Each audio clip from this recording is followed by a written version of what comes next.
I hereby also welcome all our panelists for the day. We have architect Tushar Sugani ji, principal architect and chairman, Tushar Sugani Designs Private Limited, Jaipur.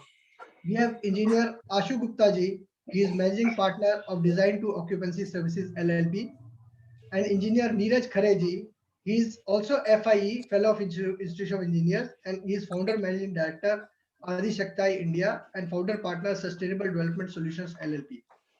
Thank you all, sirs, for accepting our invitation to be expert speakers for today's webinar. Talking of IEI, we have always been at the forefront and we regularly conduct programs and also share how engineers make a difference to the sustainable future. Many global challenges are confronting us today. They include cyber space war. We need economical clean energy. We are looking to sustain our land and oceans. We are looking for resilient and sustainable cities. We at IEI are committed to create public awareness and engagement of these challenges. Celebrating the second UNESCO World Engineering Day today, all across the country, is our way of supporting and involving our community. I now request Shri Pradeep Mallaji to kindly commence the auspicious lighting of the lamp and also play IEI anthem. Pradeep Mallaji, kindly.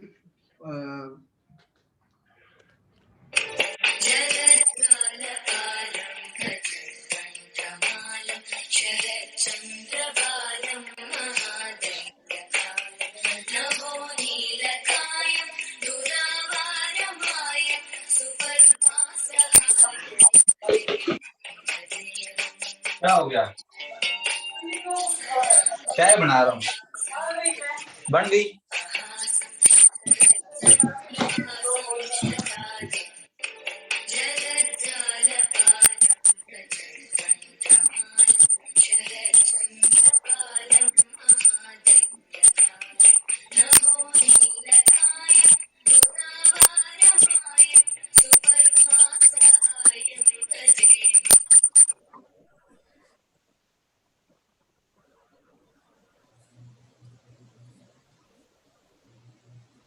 Sir, can you please play IEI anthem? Yes, I am playing.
Thank you, Mallaji. I would now invite our dynamic chairman, sir, Shri Sandeep Bhanda ji, to kindly say a few words and also give us permission to start the proceedings. Our chairman, sir, please. Good afternoon, friends. Welcome to one and all on making this event attractive and an enabler to what Inderdeep Ji sir said, that we are here for society. Now, the word today, the topic itself is WED, World Engineering Day. That's what. So as soon as we get the WED, that means we are married to each other. So engineers are very good in marrying the scientific knowledge, which is one, with the society. You can pick up any area, any event, anything which is going on. Engineering would be directly or indirectly into it. Let's take the live example today, COVID. So the COVID, again, it was done by some bioengineers where the engineering and the bio was involved. And then finally, when we are getting the injections, it comes to again the needle, the syringe, and everything, which again itself takes care of engineering. So to add to it that we need a healthy planet, yes, if we do positives in engineering, it leads to an healthy planet. If we do negatives, it leads to an unhealthy planet, which we find in many cases, like we put our waste into the rivers, or we do the pollution, we increase the pollution. Those are the negatives. If those are not controlled, it becomes unhealthy. So engineering has both the sides. And now with these three today speakers who are there, all the three engineers are the stalwarts in their own fields. They would certainly enlighten us with their expertise and things. So I once again wish all of you and myself to have this program a success and add value to our lives. Thank you, and once again wish you all the best. Thank you. Thank you very much, sir. Thank you. Your thoughts have always been inspiring for us and guide us to look into a new dimension to every aspect. And now we need to start our technical session. I'll just share my screen.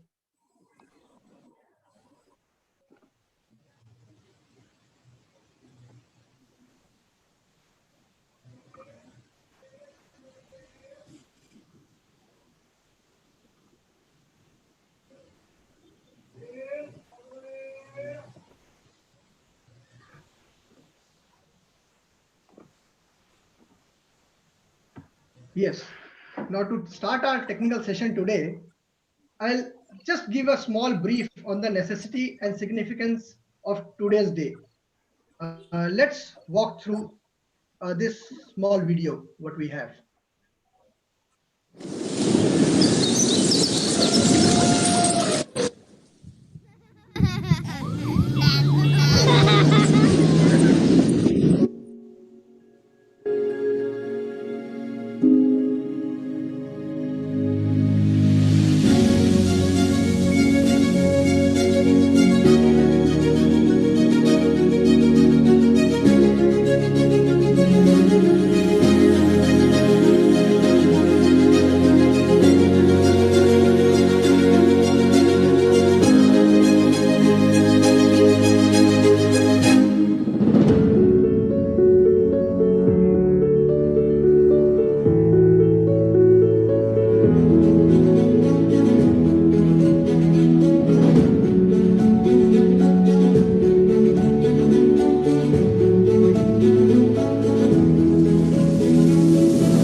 the World Engineering Day for Sustainable Development.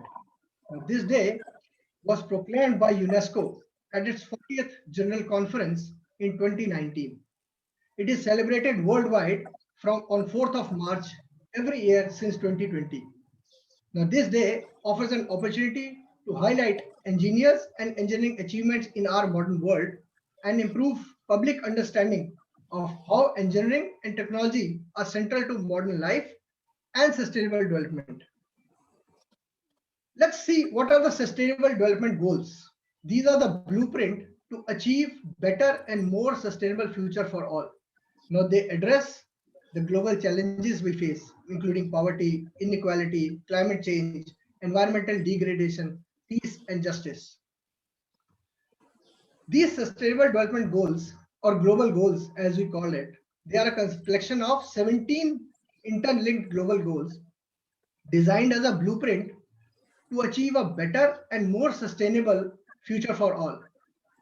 The SDGs were set in 2015 by the United Nations General Assembly, and they are intended to be achieved by 2030. So we've got 15 years to achieve these goals. When we see the logo of Sustainable Development Goals, all the 17 colors are the 17 goals which are included as per the agenda. The colors at the center which we see, the 4 colors, these are Sustainable Development Goals for water, energy, sustainable infrastructure, and innovation. These are the 4 goals which are the main areas where engineers are required the most. The image of the world is incorporated in the logo. It shows that it's a global day for everyone. And the gears of the logo show that engineers are driving the world forward and that engineering is essential for the sustainable development.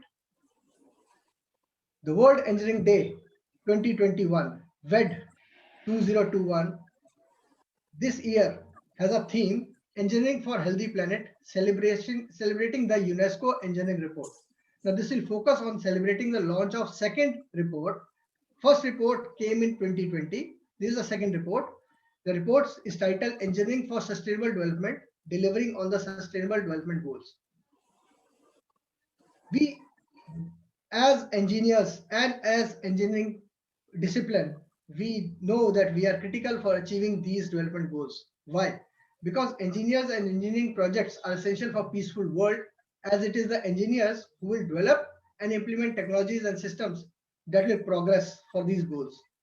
Engineers are essential for resilience to climate change and to design and develop resilient infrastructure. When we talk of sustainable economical development, engineers are needed to support the growth and development of essential infrastructures. And last but not the least, engineers are needed for inclusive technologies and innovations that will benefit people, planets, for greater prosperity and better quality of life. The World Engineering Day, we are celebrating, we have put together this virtual program around this year's theme, and we invite you now to listen to 3 of our distinguished speakers representing different faculties of engineering. Our first speaker is architect Tushar Sogani. He is a principal architect and chairman Tushar Sogani Designs Private Limited. He is also chairman of Indian Institute of Architects Rajasthan chapter, deputy chairman Arcasia Committee on Green and Sustainable Architecture, GEM Rajasthan chapter, he is chairman. He is zone representative for Zone A and member representative for India in Arcasia Committee on Green and Sustainable Architecture. He has more than 50 million square feet of area under progress, in which he continues to offer design consultancy to several major developers, builders, and institutions.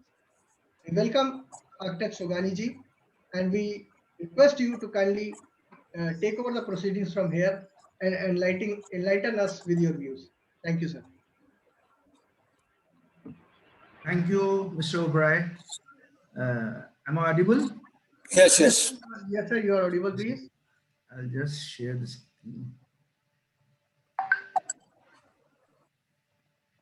Is my screen visible?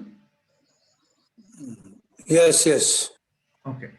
So very good afternoon, all of you, and thanks IEI Faridabad Center for giving me this platform, to talk about sustainable architecture.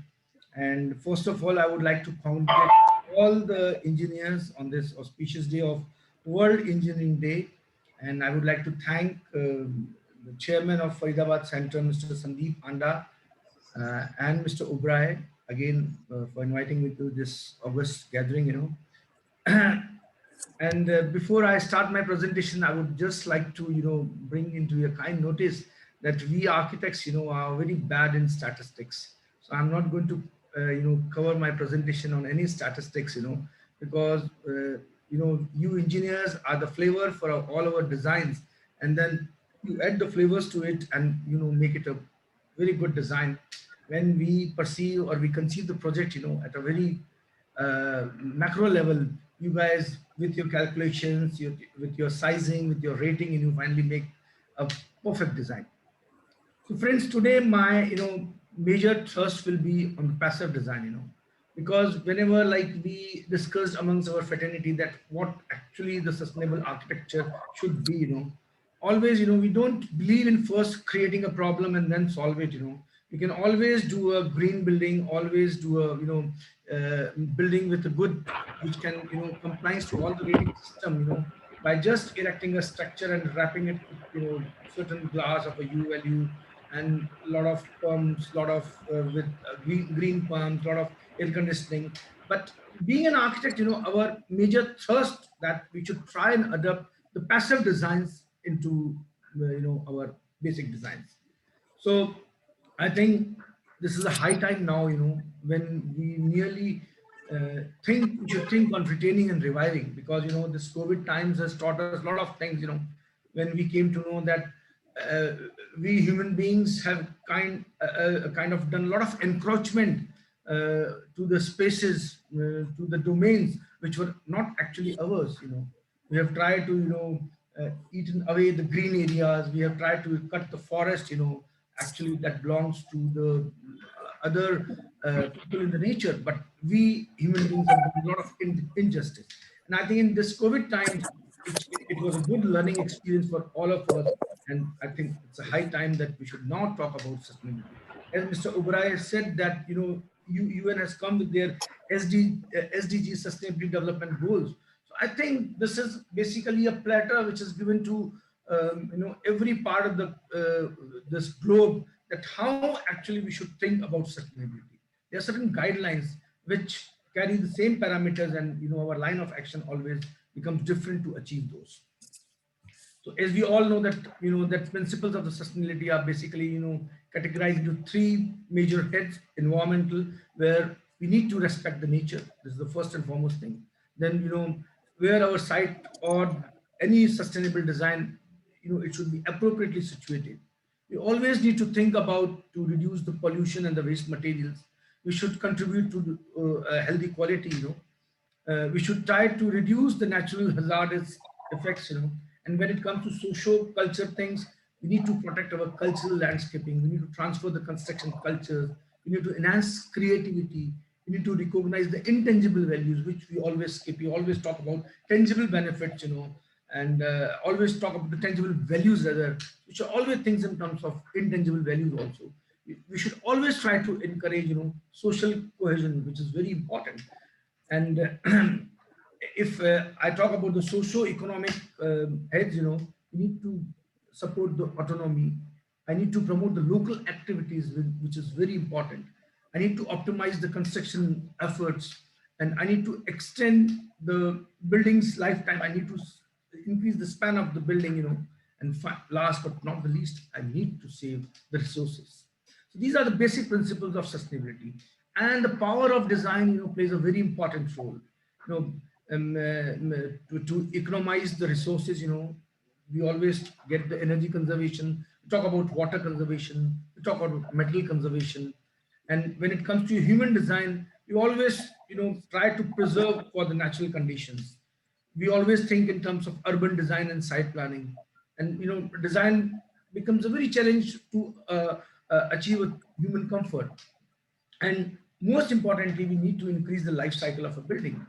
It can be categorized in three different heads: pre-building phase, where I can see my friends like Ashu and all, they work with us, on achieving a green building, how we are doing that before the construction, how we can think. Then during the building phase, when we are constructing it, then there are certain SOPs, which we need to follow, which actually, try to reduce a lot of energy consumption and finally achieve a sustainable goal. Then most important thing, last but not the least, is the post building phase, which is very important. I need to, give a lot of stress that how much my building is consuming energy. As you all know that 40% of the energy is being consumed by the buildings. So our operating costs should be in such a way that my energy consumption by a building, operating building, is very less. And friends, this actually comes only through passive measures. And if I tell you, if we really follow passive measures, there are a lot of things we can work upon. And in my next slides, I would definitely like to cover the vernacular wisdom, the regional wisdom, which has taught us, all our building in the ancient times were actually very resilient and very sustainable. And this, we can really witness that a person who is living in a countryside, he knows without going into the construction details that how to make his dwelling unit maybe a jhopri, make to sustainable against the local climatic condition. So I think these are certain things which actually makes the design sustainable through passive measures. And we all know, I think I did not to speak on this slide, benefit of being a sustainable building. And now our major heads on which we work is on the daylight. Think about being an architect, whenever I design a building, I always think that my daylight should penetrate into each and every space of my build form. I need to talk about indoor air quality. I've learned in the COVID times, when I was also COVID positive, when I was caught in one room and I was quarantined in one room, the actually indoor quality, how does it matter, impacted me a lot. For the first time in my life, I tried to open up my windows and say, I really want to, take a good indoor air quality, because, I was fed up from the air conditioning, which was circulating the air, though it was a healthy air, but I really felt the need of fresh air. Now, I come from a state, Rajasthan, where our ancestors have talked a lot about passive cooling. Our ancestors were not thriving on air conditioners, or we were not having, automated room heaters. But my ancestor taught me through the different ways of construction that how passive cooling can help me.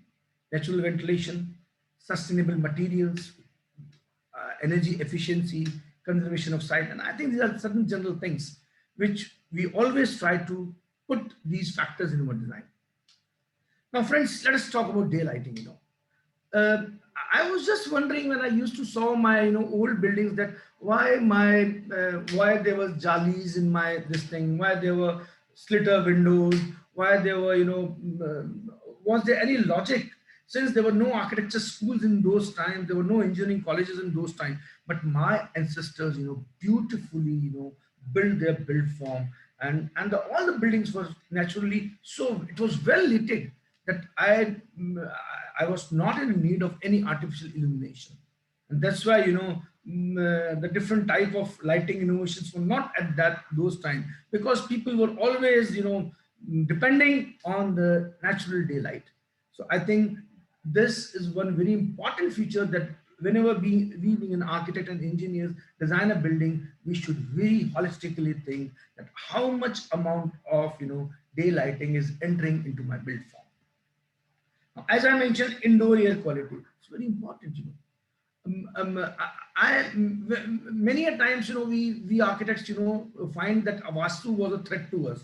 That why my vastukar asked me to put my toilet in northwest direction. I really introspected on that. Actually, Vastu was basically a construction guideline as per Hindu mythology in those times. So the placement of any spaces is very important. So my Vastu guys used to tell that you should have your toilet in the northwest, because the air circulation was from the southeast to northwest. So always the foul smell goes out. So indoor air quality was taken care into that. The foul smell should not come the back flow and come into your spaces.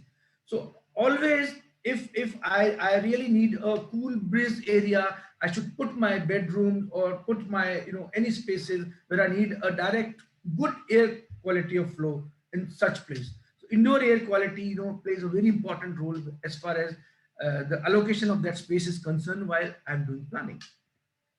Now, as I told you, passive cooling, these are the slides, whether my shades create a very impact while designing a building, how my, winter sun is behaving, how my summer sun is behaving. So it gives me a passive cooling. And I remember that in my Havelis, there were thick walls, and none of them used the cement because cement was not available in those times. So that surchi plaster did a kind of, passive, and there were a lot of indirect ways of doing the indoor thermal, there was indoor thermal comfort was given to lot of passive designs, lot of using of passive things. So this actually, the wit really lies in the heart of a designer or in heart of a engineer, that how actually you try to minimize the energy consumption through passive cooling. Now, natural ventilation, this was very well addressed in our buildings in Rajasthan. In the older buildings, there was always a courtyard in between, where always there was an airflow. The hot air used to rises up, and the courtyard used to take that hot air. So finally, you are having a natural ventilation also. There's a proper circulation of air. When your air comes, it gives all the comfort which you need, and finally it goes out. So it gives you a natural ventilation. Long back, when we used to enjoy coolers, even in our times, I remember that whenever there was a throw from the cooler, until it does not passes up, and if it is blocked, it creates a lot of humidity. That means that cooler also need a proper circulation. So these are certain basic concepts, which our forefathers, our ancestors has given in our legacy. And many a times, while designing a designer building, or urban building, we tend to forget them. And then finally, we come to the calculations and then go to the active measures of doing things. So I think we should try and avoid such things. And most important thing in achieving a sustainable design are the materials which we use. I remember that there was an architect from Jaipur. He designed a building in Jaisalmer. His concern was that he is not going to import any material which is beyond a diameter of 50 or 100 kilometers. So actually, that was a true way of building a sustainable building. When we always try to adopt the local materials in our design, actually we try to achieve most of the sustainable elements into it. And building, for example, when you build with a sustainable clay, clay is one of the best materials that can be used in order to build a sustainable construction. And clay, when it's usually added with straw, sand, and then water, it gives a lot of impact, which we actually forgot, when we tend to incline ourselves towards the new and modern materials. And many a times we just go by their literature, what the companies mention, their whatever values, and we go blindly with them. But actually, sustainable materials has played a very important role in making our old build forms sustainable.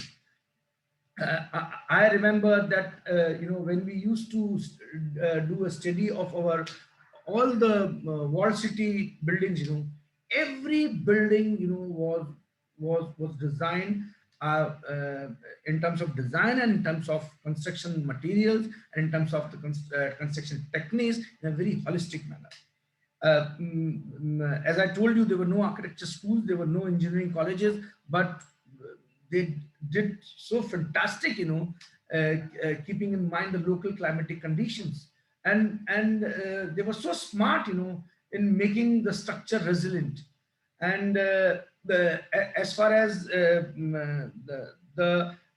calculations were concerned, I think they must not have been very thorough with the calculation. But I saw that in all my old buildings, there were slitter windows. So I was just wondering why didn't they use bigger glasses in a hot and dry climate like Rajasthan? And then what was the reason behind it? There was a reason that whenever pressure changes, there's a drastic change in pressure through a slitter window. You basically, the quality of the temperature reduces by at least 4 to 5 degrees centigrade. So this was the beauty of a slitter windows. And my ancestors in those times were very smart. So I think, friends, it's a high time when we should learn from our vernacular wisdom, from our original wisdom, and try to incorporate those things in our urban designs. And energy efficiency, I think this is basically where the engineering part comes into the picture, because we architects are very bad in coming up with a figure that how much amount of energy being consumed. And you engineers help us that because of this thing there was a lacuna in this design, you have used the wrong glass, and then because of this your air conditioner load has increased by this fold. So I think now when a material has been given to you in the present time, we need to stress that the building should be very energy efficient. And the most important thing is the natural landscaping. If you see the edges of the Amer Fort, the landscaping was not planned, in a very planned way.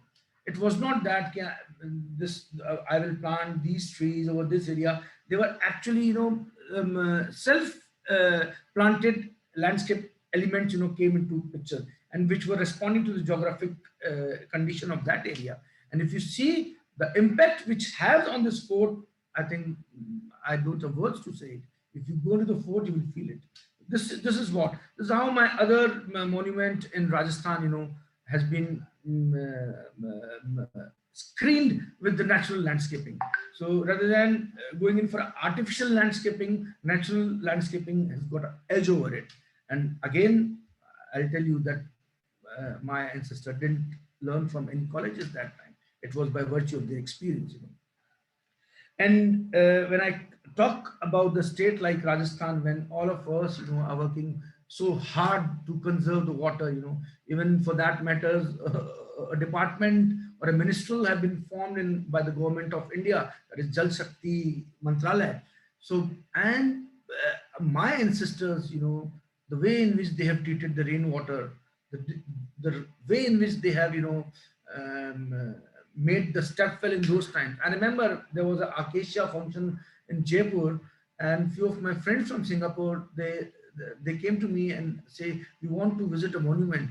I thought they must be talking about some, maybe Amer Fort or maybe World Trade Park. We want to go to Avaneri, Chand Bavi. I was like shocked. The people in the other part of the world, where they know what our ancestor has done to conserve the water. That was, today we talk so much high about rainwater harvesting, recharging our Mother Earth, and then, we always try to do it. But our ancestors were so holistically using or so holistically conserving the water that was, out of the world. And the rainwater in a state like Rajasthan, in a city like Jaipur, still in those times also, though it was called, it is a hot and dry climate, hot and arid climate, but still the scarcity of water was not, felt because of my witty decisions, the way in which my ancestor has conserved the water. And these are the ways where, how you need to understand how my catchment is releasing the water, how my surface, which is getting rainwater, is to be preserved. So if you see all the Bawdis of Rajasthan, that really teaches you that how I can do, judicious exercise by conserving my water. Now, as I told you, always sustainability is vernacular. Vernacular wisdom. I understand when we design urban buildings, it's very difficult to incorporate all the fundamentals of vernacular wisdom. But friends, being an architect and you all being engineers, just try to understand and just try to incorporate the basic concepts of the regional wisdom, in your sustainable design, because those designs were always sustainable. I remember that if as I mentioned, if there was a dwelling unit of any farmer in a countryside, he was following all the principles of sustainability, though his dwelling unit would not have been aesthetically that good, which we actually think of today. But as far as sustainable principles were there, he was very well, following it. This we can see in our next slide, that in India we have almost got 5 different climatic zones, and how the built form or the architecture of the different climatic zones is responding to the local climate. And I think we need to learn from it. So I always say that, until and unless, we do not learn from our ancestors, because they have given a lot of things in legacy, we really need to follow. And I tell you that half of our calculations, will be solved if we try to incorporate their principles.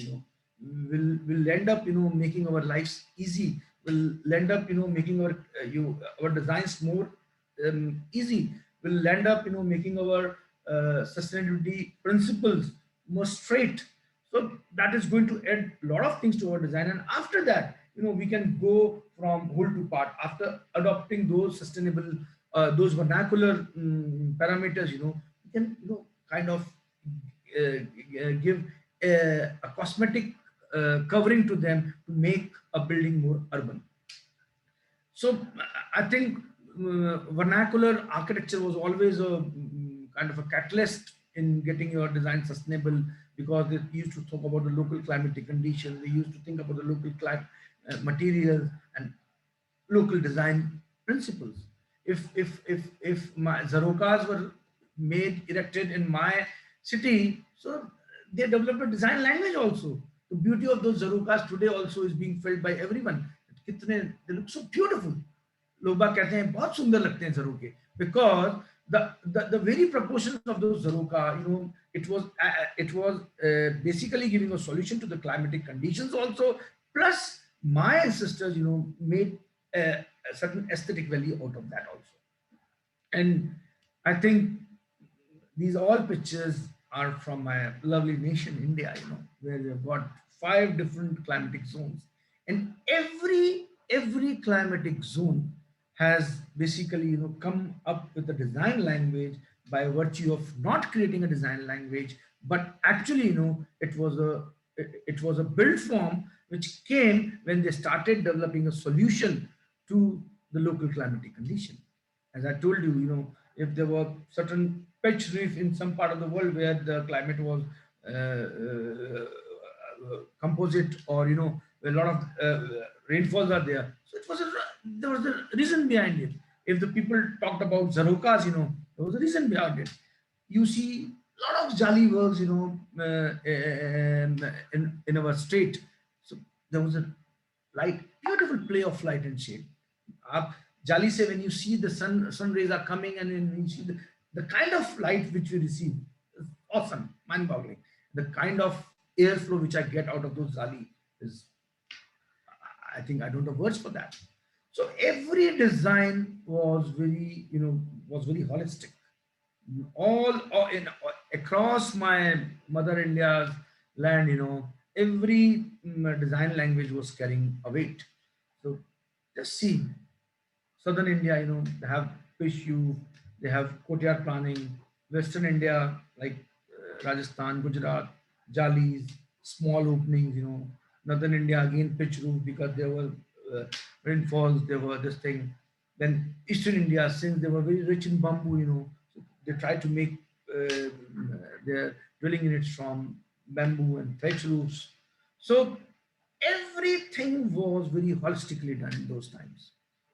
And my ancestors in those times also thought about, site planning. Today, when we do exercise, when we do a master planning of a site, you always, think in terms of orientation, whether from which area my pool businesses are coming, whether what is the space I'm looking for in those areas. If my orientation is from north and south, whether I'm giving more of a glazing in the southern part of the building or the northern part of the building, it plays a very important role.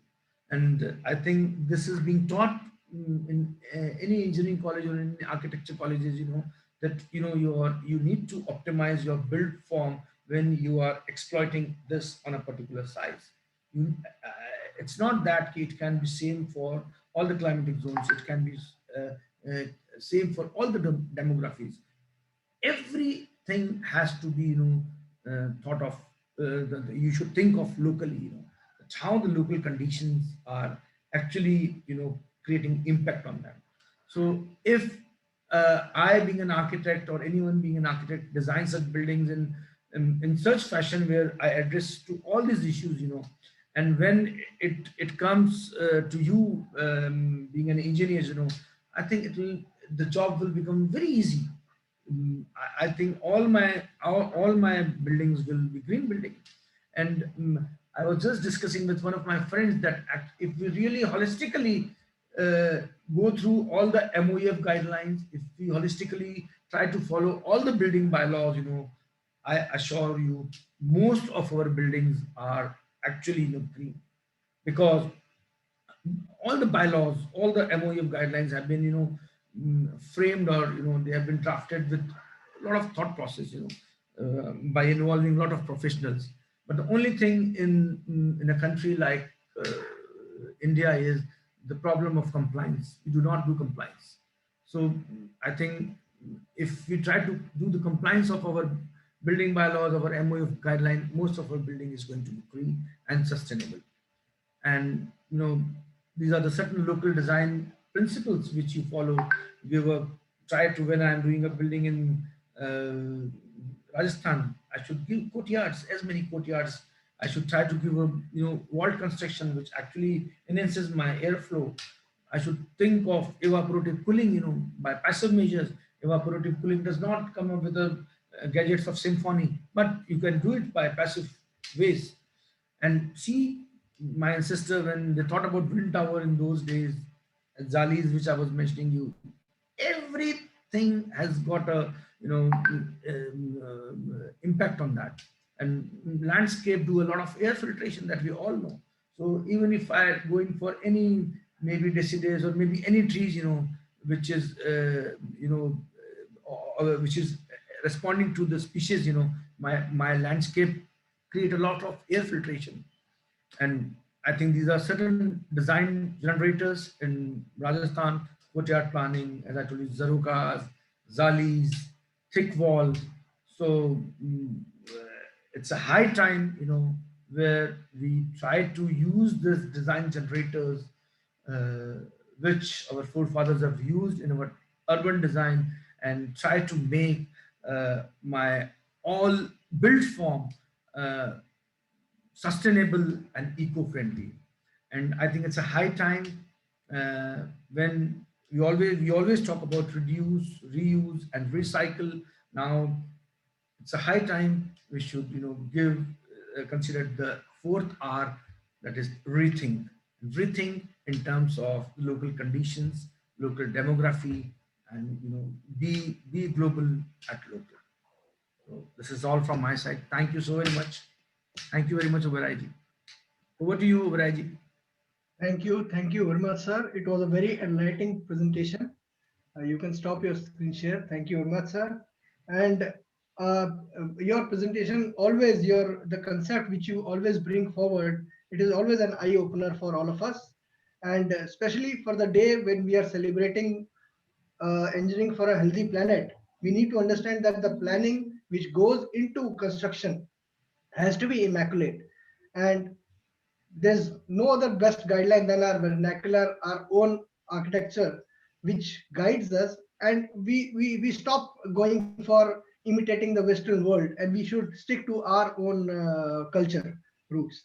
And one thing which I liked was the rethink, which you said. That was a wonderful word. Yes, we have to rethink, and we have to reinvent ourselves so that we go for new technologies which are commensurate to our value systems.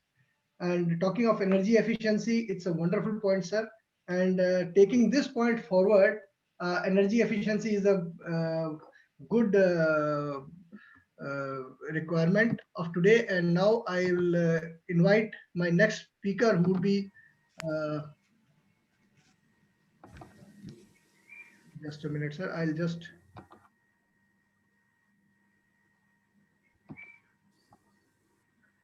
I'll invite Engineer Ashu Gupta ji. He has commenced his career as a mechanical engineer in 2008, and he volunteers now with various building engineering societies like ISHRE, ASHRE, FSAI, AAQA, ISLE, IAMP at the local, national, and international level. He is also an IGBC AP, PQP, GEM CP, and DE certified ECBC master trainer. He has won many awards and recognition, which are on the screen right now. And I believe that we will definitely learn with your experience and with your wisdom, sir. Ashu Gupta ji, kindly take over the screen and give us the benefit of your knowledge. Absolutely, sir. Thank you so much for your kind introduction. And I think Tusharji has set up the entire theme, what we are going to talk.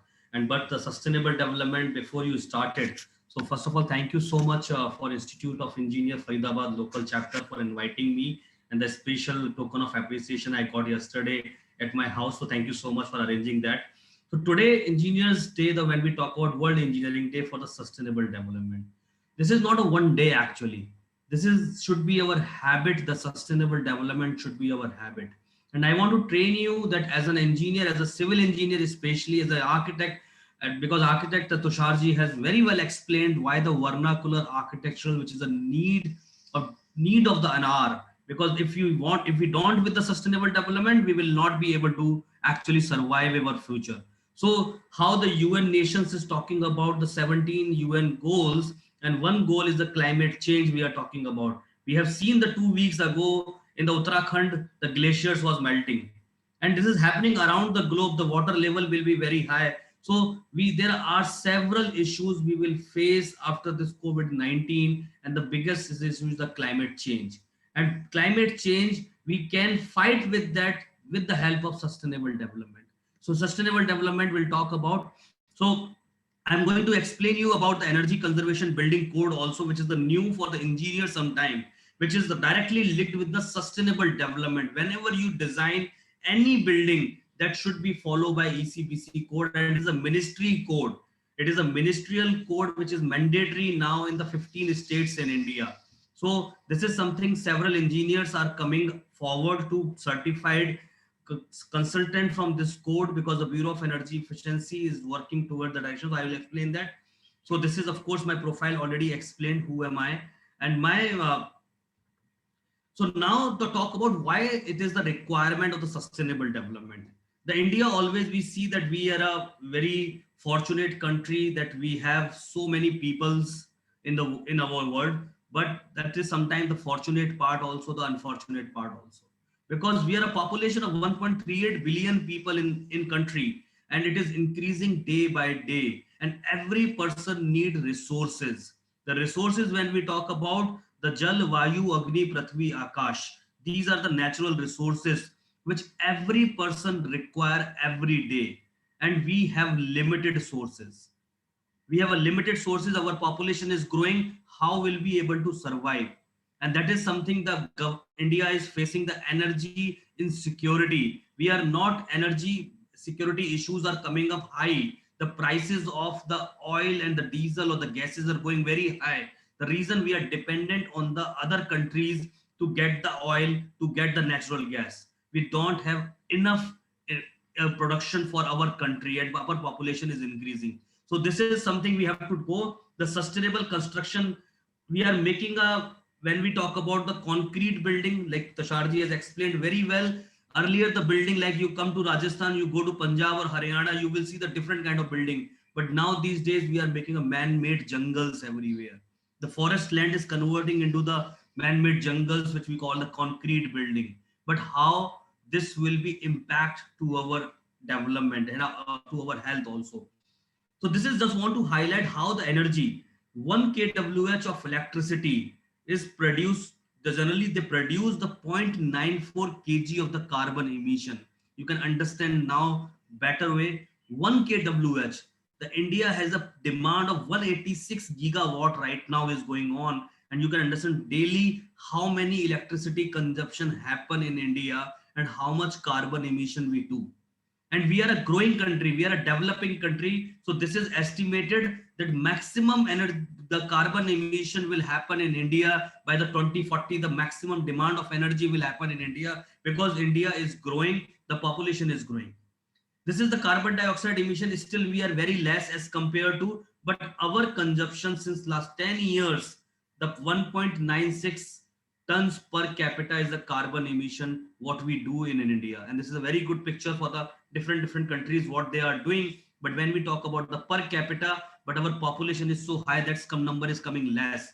But when we talk about on the different countries, there is a high. Our ecological footprinting is going badly, because that is saying the 50%, whatever the natural resources we have, so 50% faster they are being renewed. So whenever with the speed they renewed, but the more than 50% speed we are consuming them. And these conditions will be worst and worst and worst. In India and the China, these are the two countries actually the development is happening. So we will face this big problem. So I want to focus on energy conservation, like Tusharji has set up theme in that way, the energy conservation. Because if you save 1 kWh of energy, that means you are directly saving 2 kWh at the power plant. Everyone as an engineer, when they graduate as a mechanical electrical engineer, they always feel they need to work in the energy generation area. They will work in power plant or some other area, but energy conservation is the area which is a big one. No one is focusing in that direction. Huge potential. This is the code compliances in entire world, where it is mandated since many years ago. In India, still we were the voluntary phase, and we need to mandate each and every building which need to be come for the municipal corporation approval, that should be ECBC compliant building. So I'll tell you what it is. So this is, a lot of engineers always think that buildings has constructed more, but actually whatever the India we were seeing 10 years back, that was only 33% India. This was the report by McKinsey. By 2030, the 66% India need to be built up. So there's a huge construction growth every year is happening in India when we talk about the building sector wise. Building, why the building and construction? 39% of global carbon emissions when we talk about comes from the building sector. And that is the UN source, that this is our International Energy Agency has given this number. And we need to focus on the building sector as a civil engineer. How? Because there are several materials who impact that. I will also tell you, as an architect, civil, mechanical, electrical, all people are involved in the building design. So how does it? So generally typical electricity used in the building majorly goes in HVAC when we talk about air conditioning system. HVAC, heating, ventilation, air conditioning system. Then the lighting, the refrigeration, cooking and other. But a lot of people always think, why then architects or civil engineers are required for this? The electricity consumption is going in the other way. But the problem is that whatever the lighting consumption or the HVAC consumption happening, that is because of your building design and the material. And architects and the civil engineers plays a very important role to do that. If the building design is proper, like Tusharji explained that the 20 years back, the same building, still we don't require air conditioning in those areas, in buildings. The reason behind it, the material they used, the construction, the design they used, that building is actually the green. Green is not a new concept for India. A lot of people say green is not a new concept. We were the green. We just forgot our basics and we are just going back to the basics now. And these are the passive architectural design we need to follow in every building design. So this is typical energy consumption. So already in India, Energy Conservation Act 2001 came up in 2001. And under that, Bureau of Energy Efficiency built up, the Bureau of Energy Efficiency, which govern wherever the energy goes, either the industry, either it's a building, either it's the equipment, either anything, wherever the energy goes, that need to be energy efficiency norms they have to follow. This is EC Act says. 2 days back only they celebrated 20 years, because in 2001 they completed 20 years. The 1st March they launched. And so that code act says that building is more than, if the building having the more than 100 kilowatt connected load, then the building need to comply with ECBC. Please understand, this ECBC is not a rating, it's a code like a fire NOCs and all. If the building is more than 100 kilowatt, they need to have ECBC compliance. Before this training, I was doing a training program for Punjab government architectural community, entire fraternity, chief architect all was there. So they want to understand, because that code is mandated already there and they want to follow how can we do that. So this is happening. The 100 kilowatt load is just nothing. If you just back calculate, if the area is around 10,000 square feet, is the air conditioned building, the 100 kilowatt load will come. So this kind of only 10,000 square feet building or more can be going for the ECBC Act. So Bureau of Energy Efficiency is doing a lot of awareness program in India, and it is a part of the Ministry of Power, and that act is going to mandate in that way. So brief summary of ECBC that already connected load 100 kilowatt or more that we need to follow, and what kind of building. Of course, this ECBC launched in 2007 to make the building more efficient under the National Climate Action Plan in India. And in 2007, several states followed, but several states didn't able to implement that. But in 2017, the new addition come because the technology has been changed in last 10 years. Those factors they incorporated in the ECBC 2017 version, and 17 version they launched already in India. Now the 15 states has notified in the part of the bylaws, or it's part of the bylaws as per the different municipal corporations. So it is law now, the people are following. And what this code talks about it, this code talks about, of course, there are three different criterias: the ECBC building, ECBC plus building, super ECBC building. ECBC plus and super ECBC is a voluntary, but ECBC building is a mandatory to comply. If they don't comply, that building can be go on the legal litigation, and that is happening already for the environment clearances. If the building is not having the ECBC compliance report or something, the people are going in the violation in that way. So ECBC building is mandatory in those areas. How any engineer can calculate that if that building is consuming more or less? Very basic formula, and the basic word called EPI, Energy Performance Index. It is the formula like you have to total energy consumption in a year divided by total built up area. You will calculate your EPI. Whenever the person do energy audit, the first thing they calculate the EPI, and you can compare this EPI with the national benchmark by the Bureau of Energy Efficiency. You are consuming more or you are consuming less, that depends on the Energy Performance Index. So key objective, what are the objectives of this code? Of course, is long-term vision for the building energy efficiency, because when we construct a building and we forgot 50, 60 years, we do not demolish that building, but we need to understand the long-term vision. Building consumes energy a lot, and all the type of building reduce design strategies. We need to focus on the design strategies and establish the baseline, because right now in India there is no baseline. Which, like if I want to do that in Faridabad, what is the minimum baseline that building consumes there? There is no baseline studies are there. So we need to establish the baseline of energy performance, and already happening in the worldwide. In US, if you go, the New York come up with the code. There is an LL97 that every building need to reduce every year 2% carbon emission. They need to prove every year. If they do not do, the building will get penalized on that. So that will come up in India in future. That's the reason this area, already during the COVID, everyone was saying the energy efficiency and the sustainable development can generate a lot of jobs at this moment, because we are talking in the waste. We can generate the job from the waste area which we are wasting at this moment. So this code will be applicable either the hospitality, shopping complex, educational, any kind of building, any kind of non-residential building. This code will be applicable on that.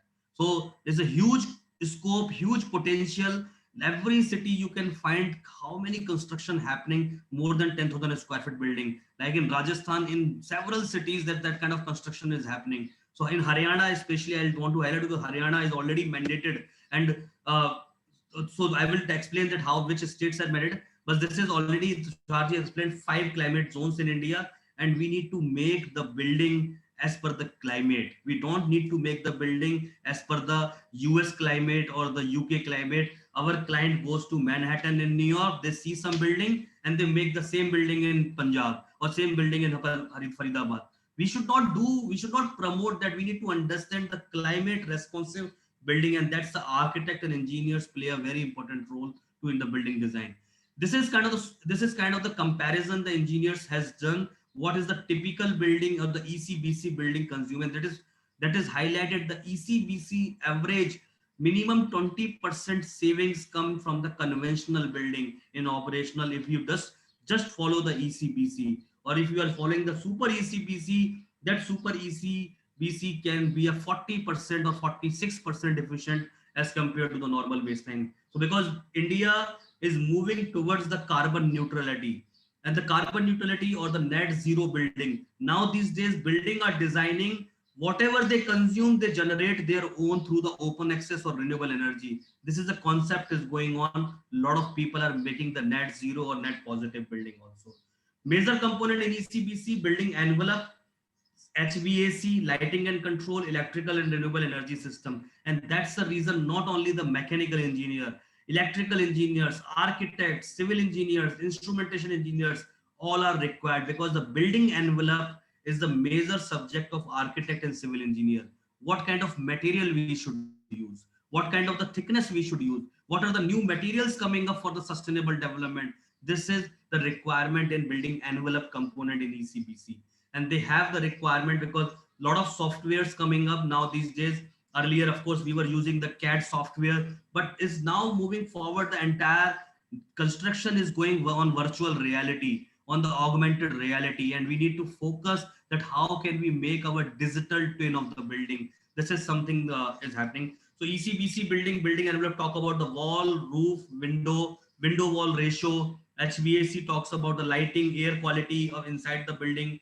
And of course, the electrical power talks about transformers, motors, generators, power factor, and renewable energy. The renewable energy, India is moving in that direction. Already the Prime Minister of India has taken an initiative that 450 gigawatts target by 2030. Right now we are at around 130 or 140 gigawatt, and the target in 2030 is 450 gigawatt. India is the only country who created the International Solar Alliance, which every country is joining that alliance to promote more and more clean energy, because we need to make our energy generation in India. Right now, we are sometimes for the coal things and things, we are dependent that way. So ECBC requirement compliance process, like compliance, when you submit your file to the municipal corporation, you need to also attach the report of ECBC. Then that file will be moved or the approved once your ECBC file will be there. So building envelope, because generally the government is doing 1 day, 2 day program for the, especially on this subject. But as I want to highlight, because the building envelope, what kind of roof, there's a technology is changing, lot of phase change materials coming up. You can change, because the heat which is coming from the outside, we need to stop that heat to come in the inside in the building. That materials we need to make more and more.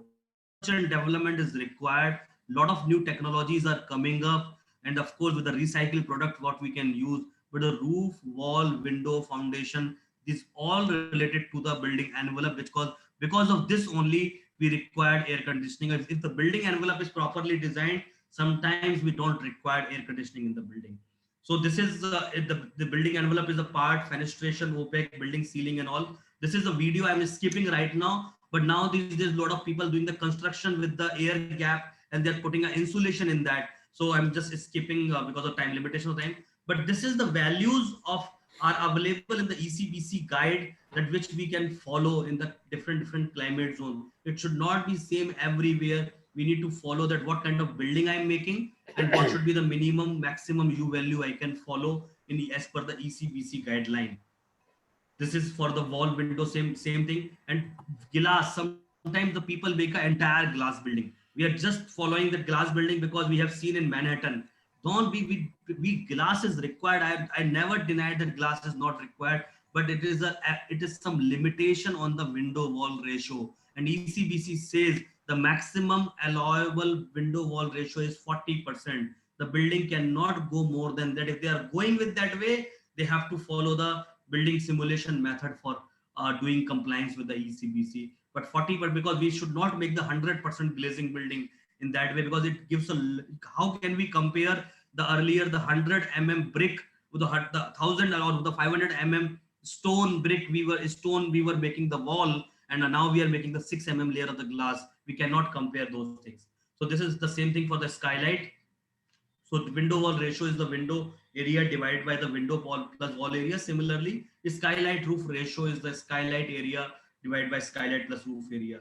in HVAC, lot of engineers requirement. As a mechanical engineer, I was always thinking that mechanical engineers can go only in the automobile sector. They can make a car or systems like that. But when I came in this industry, I saw that 50 to 60% energy going in air conditioning, and air conditioning market in next 20 years is just booming everywhere. Every person you will find that they will go for the air conditioning. So, but the engineers are not trained in that sector, and there's a lot of potential. And similarly, ECBC and the efficiency technology intervention is happening, and this comfort system and control talks about the ECBC. So this is also a very great video. This presentation I have already shared. I would request to share with all participants, so they will see the video how the efficient HVAC system are. Similarly, for the natural ventilation, mechanical ventilation, so ECBC has some mandatory criteria in HVAC sector. What are the ventilation controls, additional piping and ductwork, condenser, because major air conditioning system going. So these are the minimum COP, because when you purchase the air conditioning, always look at the star labeling for the split AC or the window AC. But when you talk about the VRF system or the chiller system, there's a minimum coefficient of performance, the COP is required for ECBC, that is highlighted already in ECBC. In that lighting and control, something very this technology in last 10 years, we were using the 100-watt Lattu bulb in our houses, and now everything is converted to the 5-watt LEDs or 7-watt LEDs. 95% saving in energy efficiency. And still sometimes I feel the people are using artificial lighting during the daytime. If architect do the proper design, the daylight should come during the day. We don't dependent on the artificial light in the office buildings sometimes. So this is, we have to do the proper designing of the lighting and the how we need to provide the controls in that. This ECBC talks about in that way also. So they have a minimum, same like NBC, National Building Code, talks about the lux level, that this is the minimum lux level is required in building. But ECBC says that what is the LPD, the lighting power density, how much wattage in per meter square or per feet square we need to follow. That's ECBC talked about it. Similarly, for the transformers, they have a minimum rating, that this is the maximum losses in ECB. If you are working in a ECBC building, that maximum losses is limited as per this table. Otherwise, that transformer will not be allowed to sell it in the ECBC. Some motors also, ECBC says the minimum IE2 rated motors required to in energy compliant building. DG sets also, they have a minimum. Already the Bureau of Energy Star coming up, the star labeling in every energy guzzling unit, everything. And you will see in future, every laptop, whatever will come sell to India, that will come with the star labeling, is a 5-star or 3-star or 2-star. So accordingly, as a layman can understand, this is better or this is what is that. This is, I was telling about the simulation software. Now these days, I'm sure when we as an engineer, we'd work on the various software, but now the entire world is moving towards the virtual reality, and we need to make entire building virtually before constructing or excavation the site. We can see all the changes and parameters, and that the simulation does a lot of help in that. And this is a need of an hour. People should learn this software, is a very much required, like I would say, because for ECBC things also, or either the not only in India, like you can sit in India and work for the world, entire world will be dependent on you. So like we are talking about Atmanirbhar Bharat, we are not only the Atmanirbhar ourselves, the other countries can also dependent on us, because these kind of stuff, because a lot of people think software is only the thing which we are outsourcing, but architectural services or also architectural and engineering services, several countries are dependent on India, and we need to make those softwares learning in our colleges so that we can make more and more people in this sector also. So this is the latest map where the ECBC has been notified. Notified means that is part of the bylaws now. So already you can see these green areas where ECBC is notified and part of the bylaws. Implementation is still happening, because sometimes if any RTI or anything happen, the government can see that building is ECBC also, because the awareness is happening everywhere. Now the municipal corporation has started to ask architects to submit the ECBC report with the municipal corporation drawing. So this is part of the bylaws, but people generally skip the bylaws in that way. But this is the latest state where is it happening. Like give you an example, in Haryana, PWD, entire Haryana, all the buildings what they are making the ECBC compliant building because they have taken this initiative already. Already these ECBC cell is everywhere. Like in Haryana, Punjab, whenever and wherever you go, you will find a government department with the ECBC cell, which you can take a help to understand.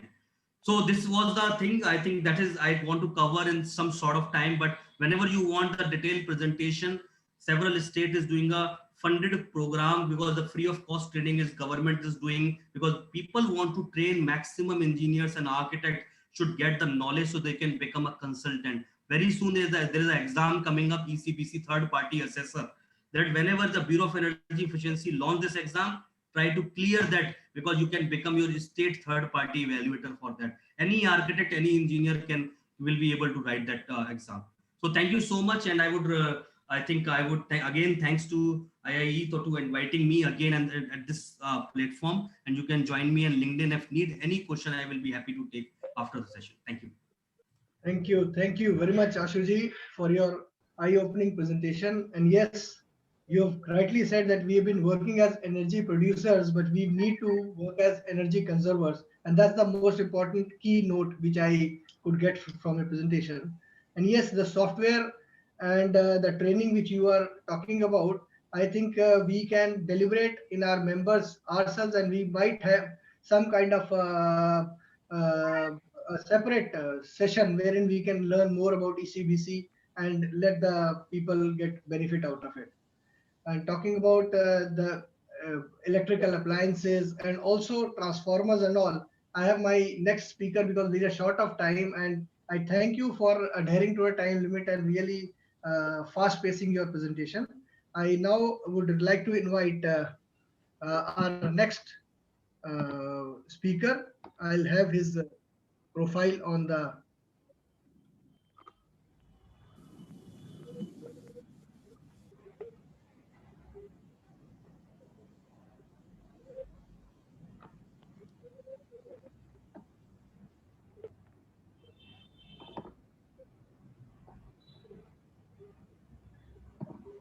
Yes, we have engineer Neeraj Khare.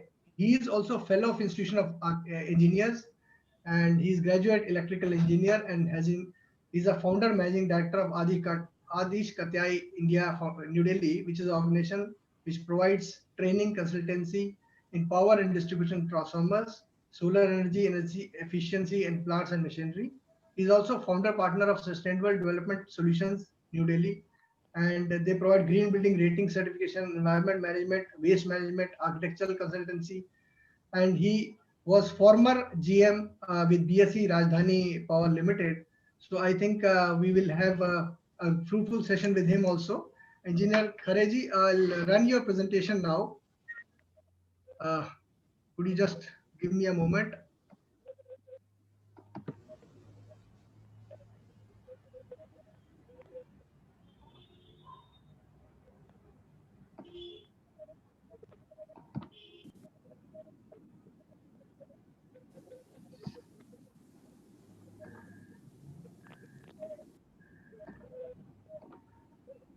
Yes, sir. I started a presentation. So first of all, good evening and all the best wishes to all of you on this World Engineering Day for Sustainable Development. I thanks to IEI for giving me this opportunity to speak in this webinar, and also thanks for a plant which I received yesterday. Today is the day where we can highlight our engineering achievement and showcase that how engineering and technology is helping mankind in the modern world and also for sustainable development. I will be speaking on the subject transformer, which is a very vital equipment as it is transferring power from generation to transmission to distribution. And without power, we cannot imagine our life. Although the electricity is only 150 years old, but and our civilization is 6,000 years old. But as of now, our dependency on electricity is so much that we cannot imagine our life. And this is a product, transformer is a product which is providing our part to us. So as of now, for sustainable development, transformer is talked in term for the criteria of energy efficiency. If we see ECBC code and other guidelines, we see that losses are there.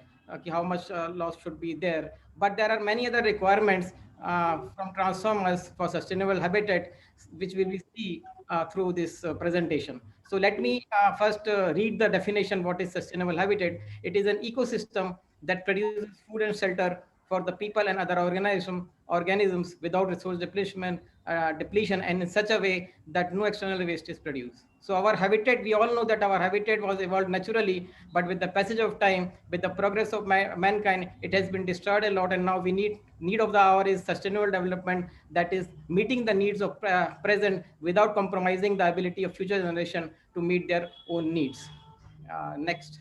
So now what are the strategies to achieve sustainable habitat? We have different goals for sustainable habitat, but what are the strategies? So some of the strategies to achieve a goal of sustainable habitat are energy efficiency, renewable energy, green infrastructure, eco-friendly fuel and material, water management, waste management, green transportation. So when we talk about energy efficiency and renewable energy, role of power systems comes into picture.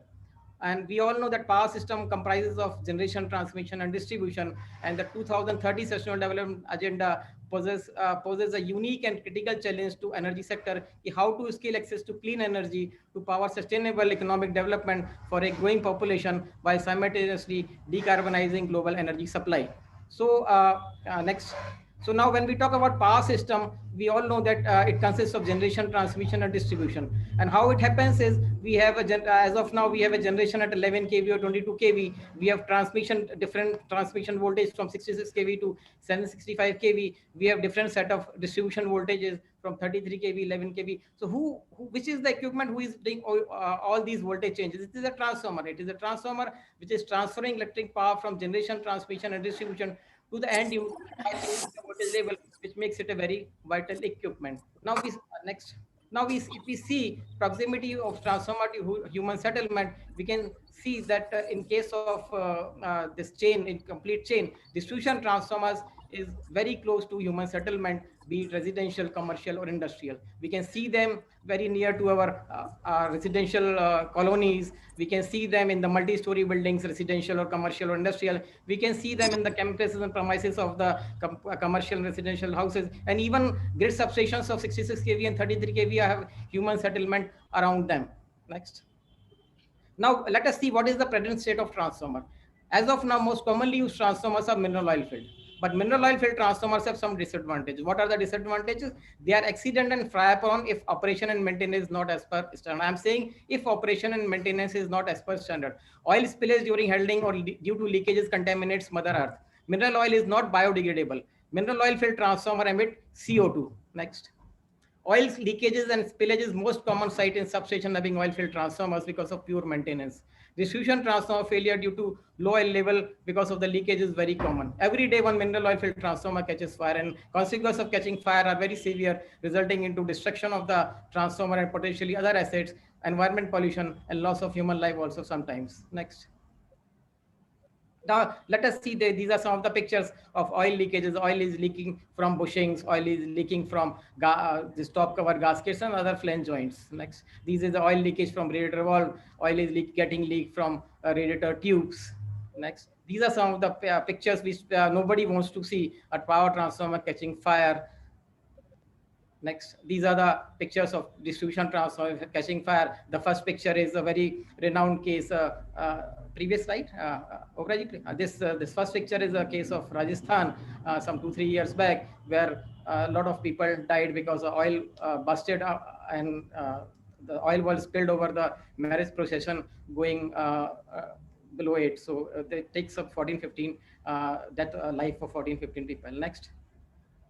And this is one of the worst fire tragedies in Indian history. Delhi, I cannot forget this. This is Opar Cinema, result of a fire and distribution transformer installed in the ground floor. 59 people died and 103 were seriously injured in this in the resulting stampede. And after this tragedy, this Indian electricity rule was amended to install dry type transformers in the buildings in place of oil type transformer. So now when we are talking about sustainable development, having green cities and green infrastructure, and when we are talking about energy efficiency, eco-friendly fuel and material, fire safety, etc., so the requirement of transformers have also changed. So now we require eco-friendly, fire safe, low loss, compact size, and transformers having long life. Next.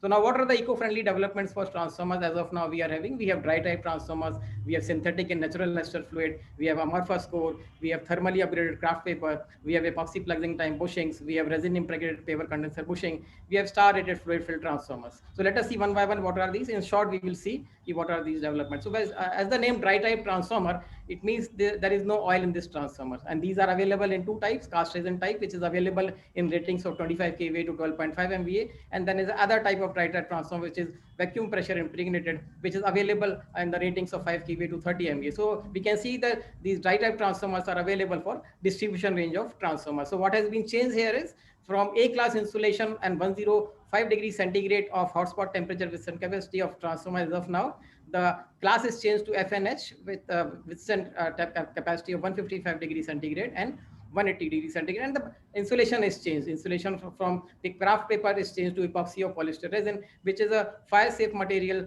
fire safe, being flame retardant. It is a self-extinguishing material, and also it supports moisture, superior moisture tolerance. So, and now as of now, actually initially when these transformers came, they are for inside installation, for indoor installation with IP23, but with the passage of time, now transformers are available with IP46, and these transformers can be installed outhouse also. So now a lot of installation are taking place for outhouse also. Next. Now let us see the comparison. It will things will be clear more with this comparison. If we see VPI cast resin and oil filled transformers, we can see the conductor that there is a change in the insulation, there is change in impregnation.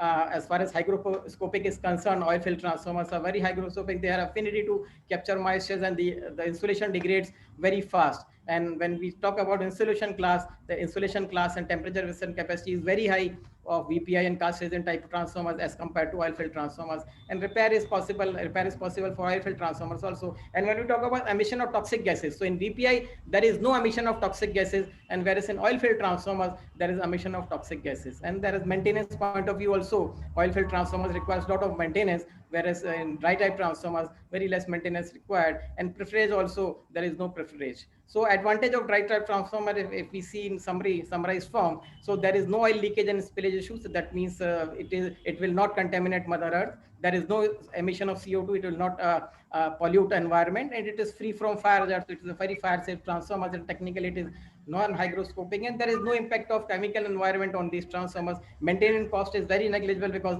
there is no oil, and because of all these features, it is having a very long life. Next. Now there is another product which is a very recent development. We have esters for transformers. In place of oil, we can use esters, and a lot of trials are going on since last 10 years in this country. So what are esters? Esters are chemical compound derived from chemical treatment of an inorganic organic acid with an alcohol. So two types of esters are available as of now. The natural ester, which is made of soybean, rapeseed, sunflower, canola, and we have synthetic esters which are made from carboxylic acid and alcohol. Ester offer increased fire safety, superior moisture tolerance, compact design.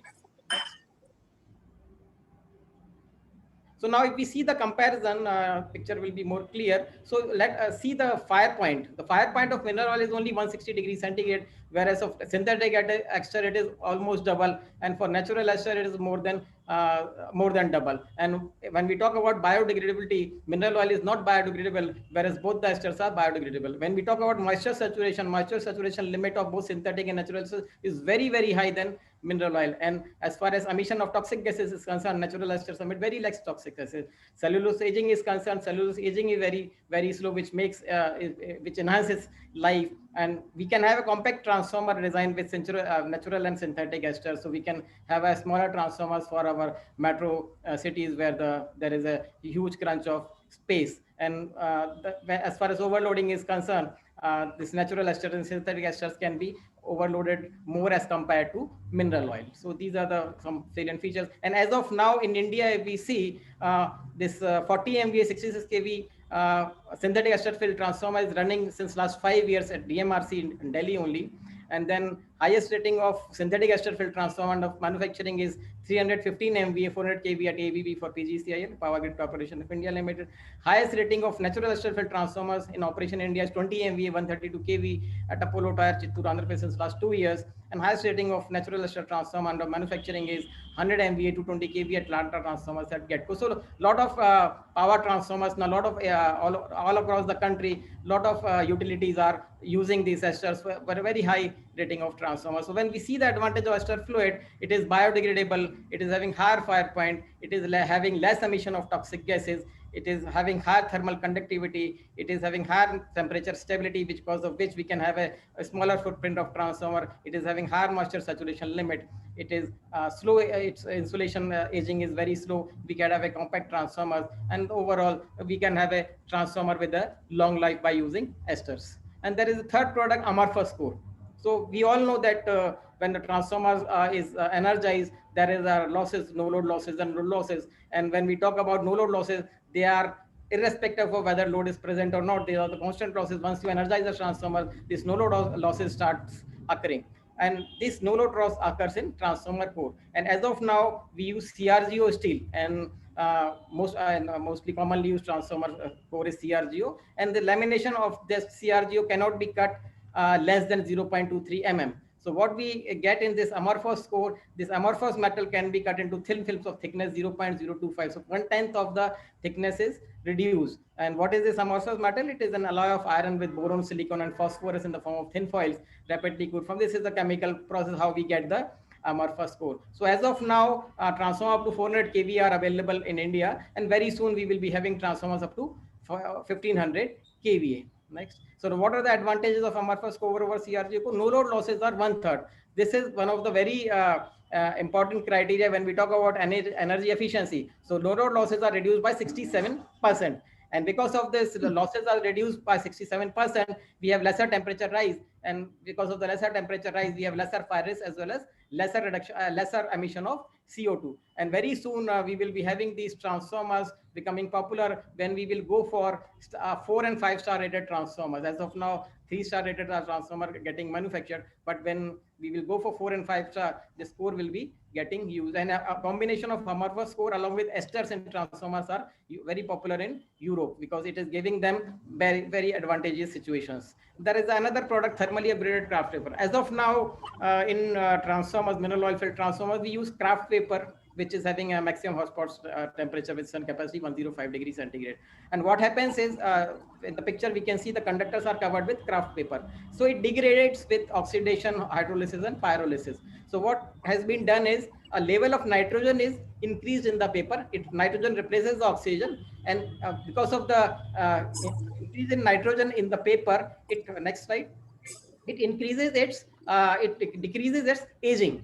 It decreases its aging. It decreases the oxidation and hydrolysis process. And also we get a higher thermal class from 105 degrees centigrade to 120 degrees centigrade. And not only the higher thermal class, its strength is also better than the normal kraft paper. So these kraft papers are also available, and we can use them in our transformers. Now there another product available is epoxy plug-in type bushings. We can see this in the picture, because as of now we use porcelain insulators, which usually get chipped away, which usually get breaked away. A lot of fire cases are there because of this. Now we have epoxy plug-in bushings. So like we can see how the arrangement is there, because in this porcelain insulator we have to connect the conductor externally, whereas in this epoxy plug-in type bushing, everything is compact, and which makes it very useful product. Next, and this is the arrangement. We can see this red part is epoxy part which is coming from the transformer, and this black part is the topmost part which connects the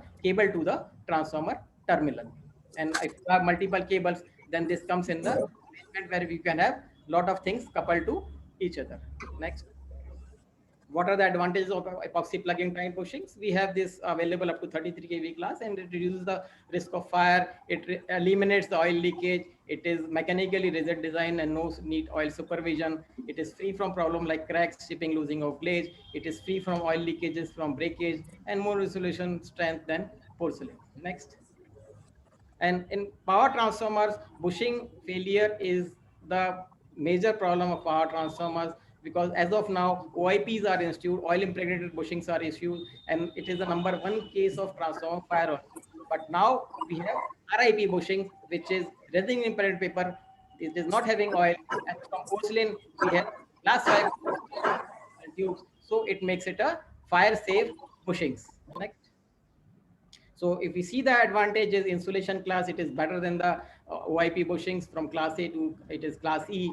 Flammability and explosion risk reduces because of this epoxy, this porcelain and enhanced thermal class. Maintenance also reduces because oil is eliminated from these bushings. Next. We have technically partial dischargeable, but is also very less in RIP bushings. As far as weight and transportation is concerned, this weight is 50% of RIP bushing, so it is very easy to handle, very easy to transport. And as far as seismic withstand capacity and mechanical strengths are concerned, it is having a very high seismic performance level. Next. And now there is another drive which is going on by BE, Bureau of Energy Efficiency. Now these transformers we have star rated transformers also. We use star rated refrigerators, we use star rated motors, we use star rated other motors, this ACs and all. So now star rated transformers are available. This drive was started by BE in 2009, and it is for up to 200 kVA transformers also only. But from January 2017, now the transformers up to 2500 kV are covered into this drive, and also the ratings are also revised. The star rating of 3, which was initiated at 2009, now it was revised to star rated 1, and so on. Next. So now this star rating represents the loss level with star 1 highest to star 5 lowest, and we have the losses now at 50% and 100%, and now it is applicable for Esterfield transformers also. And this reduction in losses results in lesser temperature rise, which helps in reducing the CO2 level also. So, and this drive is also an environmental friendly. Next. So these are some of the ratings which are available in IS 10083 part 1. So it is from 16 kVA to 2500 kVA. How it is some 9 to 10% reduction in losses from star 1 to star 5. Next. So now let us see the standards and regulations. So all the things what we have talked about is there are now standards, regulations, and standards. We have IS 16081 2013 equivalent to IEC 61099 for unused synthetic esters. We have IS for maintenance of synthetic esters. We have now IS and IEC for natural esters. We have IS for maintenance of natural esters. So all the IS and IECs are now available. Next. We have for dry type transformers, we have a separate IS and IEC, which is 11771 and IEC 726, and we have IS 16585 for amorphous core material. And we have IS 1180 part 1 2014 for oil field transformers, and in this particular IS star rated loss levels are also mentioned in these. And then we have ECBC code 2017, which was established in 2007, which to establish minimum requirements for energy efficient design. And chapter 7 it specifies Ashuji has already shown building, and Maharashtra government to 2018 has notified and allowed installation of synthetic and natural field transformers inside the residential and commercial building. Next. There is one observation of mine observation which I am putting here as observation and suggestion. If we see ECBC 2017 chapter 7, so there both oil field and dry type transformers are mentioned in it.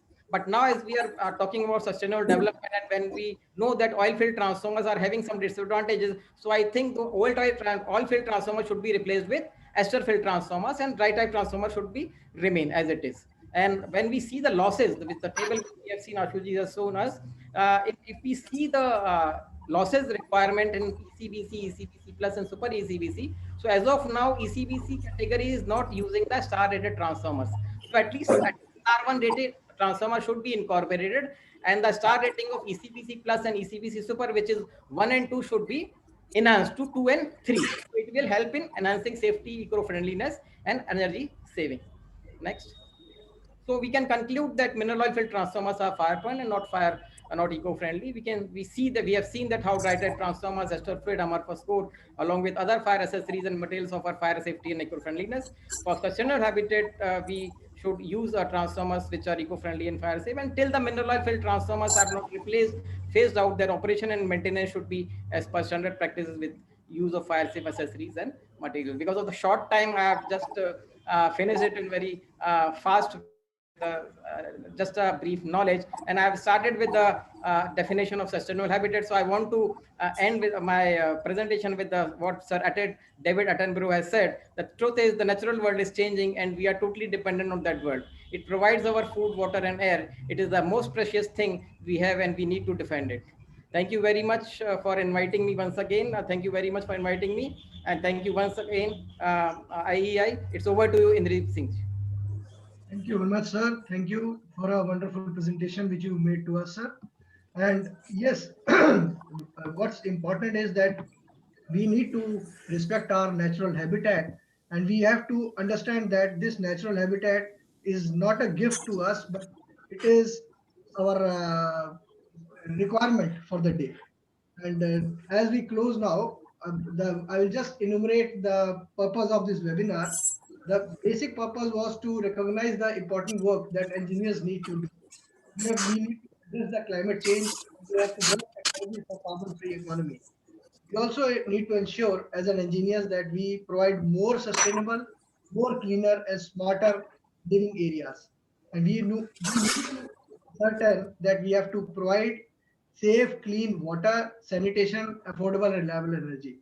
I thank you all for being with us here, and I will definitely hope that with all the good knowledge which you've shared with us, we'll be able to have our good session, and all the presentations for the benefit of our members. The presentations are with us with the Honorary Secretary, and anyone who wants to have the presentation and wants to see and wants to go through it or has any questions, they'll be forwarded to the speakers. I will now request our Secretary, Shri K.R. Gupta ji, to kindly say vote of thanks and conclude the meeting. Very good evening to all. Am I audible? Am I audible? Yes, sir. Yes, sir. Yes, sir. Respected Chairman, sir, Engineer Sandeep Handa ji, Faridabad Local Center, our distinguished and learned speakers, my fellow FLCC members, and the audience present. On behalf of the Institution of Engineers India, Faridabad Local Center, I take the opportunity to propose the vote of thanks to those who have directly or indirectly contributed to this webinar on World Engineering Day for Sustainable Development on the theme Engineering for a Healthy Planet. My sincere thanks to all the speakers, Engineers Khare, Mr. Engineer Ashu Gupta, Engineer Tushar Sogan, for their efforts towards the excellent coverage on the theme and sharing experience and ideas with us. My special thanks to Engineer I.S. O'Brien, moderator, and Engineer Pradeep Mallaji for making this event a great success. I thank also to our honorable IE members and all the participants who spared and blessed with their presence and took valuable time from their busy schedule. With these warm words and a kind message, we move to the end of today's webinar. Thank you very much. Jai Hind. Jai Hind. Pradeep Mallaji, can you play the national anthem?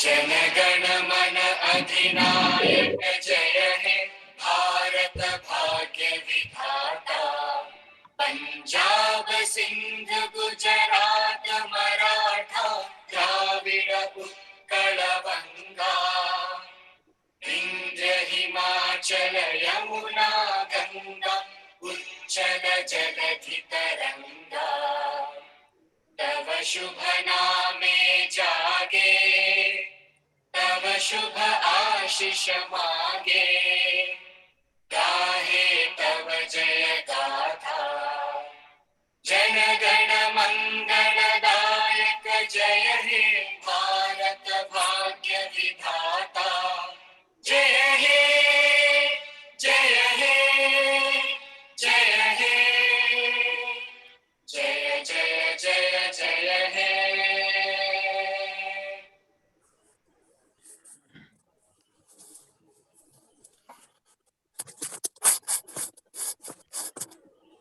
Thank you very much, sir. Thank you all Thank of you, us. sir. Thank you very much. Thank you, Rai ji. Very well handled. Thank you, Malla ji. Thank you, sir. Thank you, valuable for your support. Night to all. Thank you very much. Thank you. We'll leave the Thank meeting. you to all the members who attended. Thank you. Yes. Already I have thanked, sir.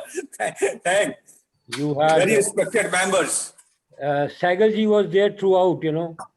Sagri was there. Yeah, throughout, you know. A.K. Gupta ji was also there. Yeah, yeah, Manu Bindra ji was also there. right. Nurula ji was there for some time. Nurullah ji was Lokesh there. Ahuja also present, sir.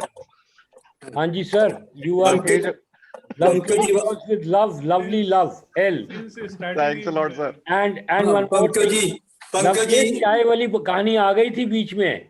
Always. हाँ चाय वो वाली चीज कहानी. नहीं वो मैं नहीं हूँ सर मैं ऑफिस में बैठा हुआ हूँ तो फिर कौन था वो? वो I don't know I am in office at the moment You are in the office. I thought Lovekesh की आवाज लगी मुझे. No sir no no no अच्छा नो. Okay. किसकी आवाज मैं भी सोचा था कि मैं बोलूं सबको म्यूट कर दो कि चाय आ रही है मन सबका चाय आ मन रही है। है. Okay. नहीं. Because राय जी स्पीकर बहुत अच्छे थे. वेरी गुड बहुत स्पीकर. अच्छा लगा. एकदम मजेदार वो था और काफी अच्छा इंफॉर्मेटिव और very good speaker. It was good. Thank you to all, you know. And it was a nice, successful thing. In fact, I heard 100%. So it was really nice. Very 4-hour concept again has come. There was already 3-hour concept. Now it's a 4-hour concept. Right, sir. Thank you, sir. Okay, sir. Thank you. Sir Good evening. आप चले गए हैं क्या? आप चले गए. मैं वही आप ही की नाम ही ले रहा था. आपको देख रहा था. आप थे नहीं वहाँ पे.